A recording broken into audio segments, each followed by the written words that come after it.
दैत्य गुरु का रोष देखकर चित्रांगद को ढूंढने आए सैनिक भाग निकलते हैं। चित्रांगद को दैत्य गुरु और इंदुमती को विश्वामित्र आश्रम में आश्रय मिलता है। विश्वामित्र अपनी सिद्ध शक्ति से चित्रांगद को खींच लेते हैं। शुक्राचार्य का रोष देखकर देवर्षि चकित हो जाते हैं। नारद विश्वामित्र को चित्रांगद की सहायता के लिए प्रेरित करते हैं। हे देवादिदेव, मैं तो निरंतर आपकी आराधना में लीन रहता हूँ, एक क्षण के लिए भी आपको नहीं भूलता, फिर मुझ पर इतना रोष क्यों? आपके नाम से प्रारंभ की गई मेरी सारी की सारी मंत्र शक्तियां व्यर्थ होकर रह गई हैं। आपकी कृपा से प्राप्त मेरी सिद्धियां निरर्थक और पराजित हुई हैं। महादेव, मेरे साथ ऐसा क्यों हो रहा है? शिव शंकर, कारण तो आप भी जानते हैं दैत्य गुरु। देवर्षि नारद ने आपको उन कारणों का ज्ञान भी करवाया था। यदि देवर्षि की बात सहजता से सुनी होती तो कैलाश आने की आवश्यकता न होती। मैं केवल आपका मार्गदर्शन पाना चाहता हूं भोलेनाथ, अन्य किसी पर तो मुझे विश्वास ही नहीं है। मैं आपका आराधक हूं, आपका भक्त हूं, आपका सेवक हूं। मेरा मार्गदर्शन करें प्रभु।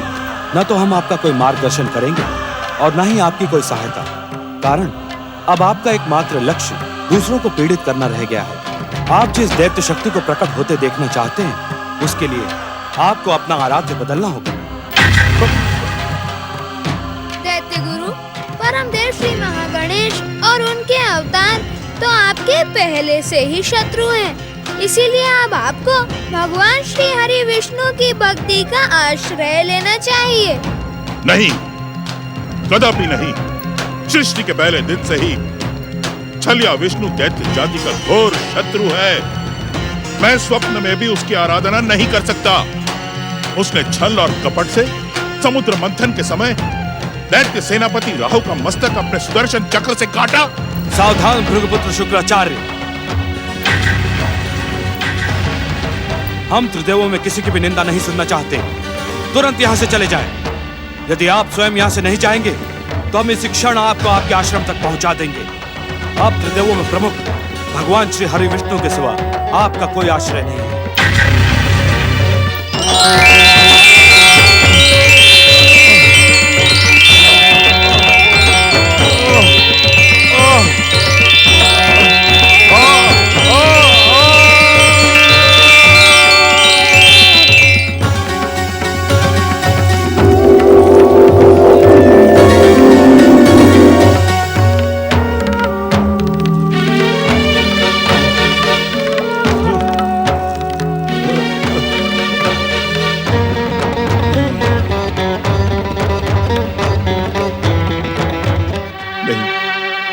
नहीं महेश्वर, नहीं। आप मुझे दंडित करें, मेरे प्राण भी ले लें, पर मैं दैत्य शत्रु विष्णु की आराधना नहीं करूंगा, कदापि नहीं करूंगा। भोलेनाथ, मैं तो विष्णु की पूजा आराधना भक्ति को ही दैत्य शक्ति के प्रभाव से समाप्त करवा देना चाहता हूं। मैं विष्णु को अपना आराध्य नहीं मान सकता। असंभव, असंभव, असंभव। हे महेश्वर, हे भोलेनाथ, मैं तो जन्म जन्मांतर से केवल आपका और आप ही का भक्त हूं। फिर आपने मुझे विष्णु भक्ति का परामर्श क्यों दिया? विष्णु मेरे आराध्य नहीं, मेरे आराध्य तो आप हैं। परंतु आप ही ने मुझे कैलाश से अपमानित करके ढकेल दिया। अब मैं किस मुंह से आपकी आराधना करूं? किस मुंह से आपका नाम लूं महादेव? परंतु मैं विष्णु का नाम भी नहीं ले सकता। छलिया विष्णु मेरा आराध्य कैसे हो सकता है? विष्णु जैसा छलिया मेरा आराध्य कदापि नहीं। मैं स्वप्न में भी उसकी आराधना नहीं कर सकता, चाहे मेरे प्राण ही क्यों न चले जाएं। अपनी भक्ति करवाने के लिए विष्णु ने मेरे विरुद्ध षड्यंत्र किया है। मैं उसकी आराधना कदापि नहीं करूंगा, कदापि नहीं करूंगा।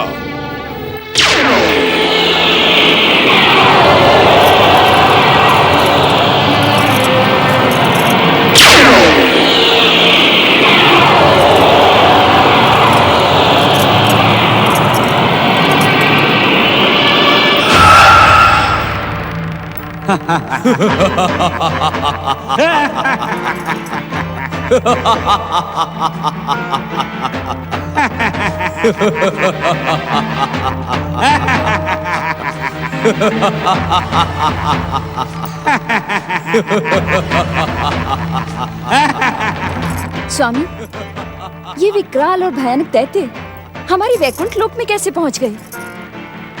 आज से पहले किसी भी दैत्य ने यहाँ पहुंचने का साहस नहीं किया था। स्वामी, इन्हें यहाँ से दूर कीजिए। ये वैकुंठ की मर्यादा और प्रतिष्ठा को भंग कर देना चाहते हैं। धन और ऐश्वर्य की देवी लक्ष्मी पर उत्तेजना और चिंता शोभा नहीं देती। परमदेव श्री महागणेश की इच्छा से इन दोनों ने हमारे कानों से जन्म लिया है। अपनी छोटी सी आयु पूरी करके ये शीघ्र ही समाप्त हो जाएंगे महादेवी। जन्म के साथ ही जिसका अंत सुनिश्चित हो उसके लिए चिंता करना व्यर्थ है।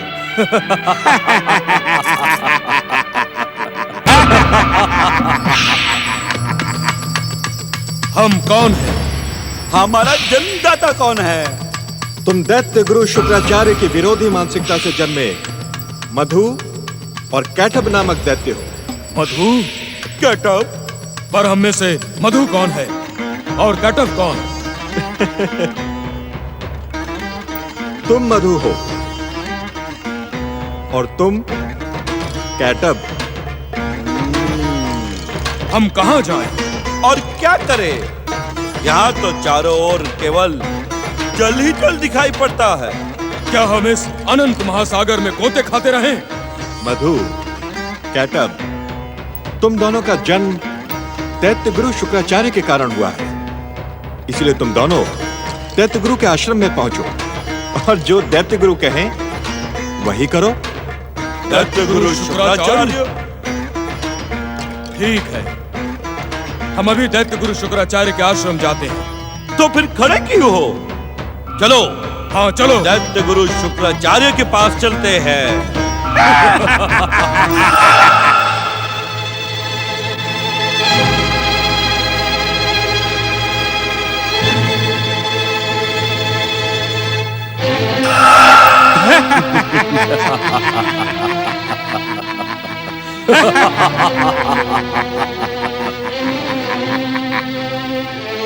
कहाँ है दैत्य गुरु शुक्राचार्य?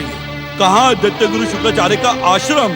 दैत्य गुरु शुक्राचार्य को खोजते खोजते लंबा समय बीत गया, पर दैत्य गुरु शुक्राचार्य कहीं दिखाई नहीं देते। मधु, क्यों ना हम दोनों दैत्य गुरु शुक्राचार्य का नाम लेकर पुकारे।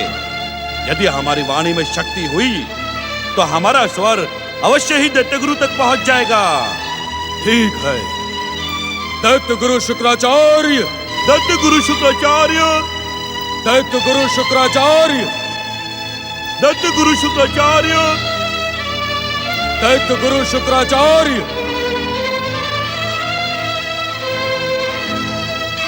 कौन हो तुम दोनों और क्यों पुकार रहे हो मुझे?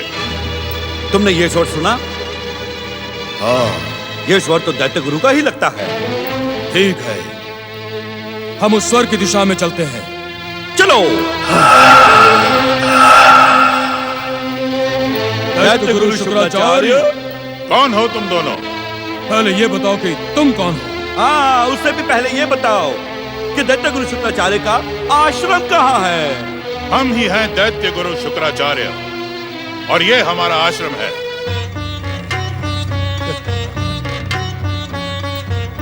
दैत्य गुरु, हमें अपनी विरोधी मानसिकता से जन्म देकर पूछ रहे हैं कि हम कौन हैं? विरोधी मानसिकता? अपना सीधा सीधा परिचय दो। हम हैं दैत्य, मधु और कैटब। अब हमें शीघ्र बताओ कि हमें क्या करना है और क्यों तुमने अपनी विरोधी मानसिकता से हमें जन्म दिया है। जय भोलेनाथ। इस संसार में जन्म लेने वाला प्रत्येक दैत्य और दानव हमारी पुकार पर हमारे आश्रम के यज्ञ कुंड से जन्म लेता है। फिर तुम आकाश से कैसे जन्मे? कहीं तुम छलिया विष्णु अथवा दैत्य जाति के शत्रु श्री महागणेश के षड्यंत्र से तो नहीं आए हो? क्यों कैटब, तुम्हें इसकी बातें समझ में आ रही हैं? समझ में आ रही होती तो मैं तुम्हारी ओर क्यों देखता? सच सच बताओ, कौन हो तुम दोनों और किसके षड्यंत्र से हमें छलने आए हो? हमसे छल और कपट का परिणाम तुम्हें अपना जीवन देकर चुकाना होगा मधु कैटब। ये कैसा दैत्य गुरु है जो हमें पहचान भी नहीं पा रहा है? हमारा मार्गदर्शन करने का स्थान पर हमसे प्रश्न पर प्रश्न किए जा रहा है और हमारी सच्चाई पर भी संदेह कर रहा है। ये तो हमें अपने प्राणों का भय दिखा रहा है। इधर उधर की बातों से हमें भ्रमित करने का प्रयास ना करो, अपना परिचय दो। तुम दैत्य गुरु हो अथवा मूर्ख गुरु, परिचय तो एक ही बार दिया जाता है और वो हम दे चुके हैं। मैं मधु और ये कैटब है। अब हमें बताओ हमें क्या करना है? और नहीं बताओगे तो हम तुम्हें नष्ट कर डालेंगे। हमारे हाथ कुछ करने के लिए छटपटा रहे हैं। यदि हमें कुछ करने को ना मिला तो हम तुम्हारा ही वध करके हमारा काम प्रारंभ करेंगे। इसे देखते ही मुझे संदेह हो गया था। अब ये हमारे हाथों से जीवित नहीं बचेगा। इसने हमारा समय व्यर्थ किया है। भागने में ही भलाई है शुक्राचार्य। ये अवश्य ही छलिया विष्णु का षड्यंत्र है। अदृश्य हो जाओ, अन्यथा दैत्य सेनापति राहु के समान विष्णु के ये षड्यंत्र तुम्हारा भी मस्तक काट डालेंगे।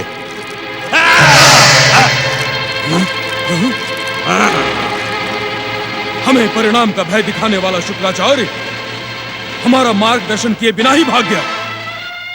अब हम क्या करें? कहां जाएं हम? कोई बात नहीं, हम उसे ढूंढते हैं। कहीं ना कहीं तो मिल ही जाएगा। दैत्य गुरु शुक्राचार्य। नारायण नारायण नारायण, नारायण नारायण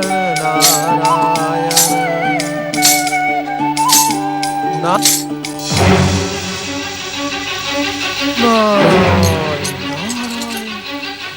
इतने विचित्र दैत्य आज से पहले कभी नहीं देखे नारद।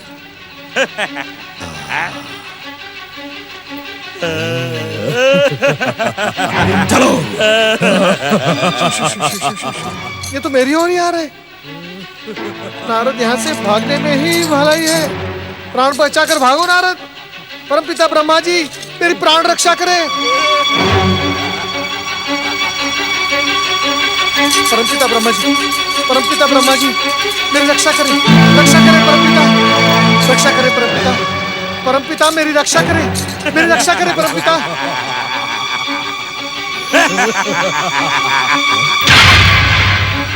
कैटब, ये विचित्र प्राणी कौन है? मधु, ये तो इसे पकड़ने के बाद ही पता चलेगा।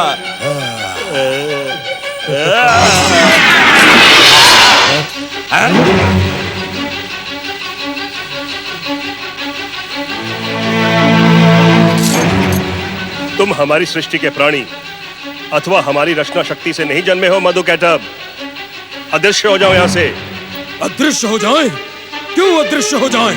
हम नहीं अदृश्य होंगे। तुम्हारे जैसा प्राणी तो हमारे मनोरंजन का साधन बनेगा। हाँ। हम तुम्हें पकड़कर अपने साथ ले जाएंगे। हाँ।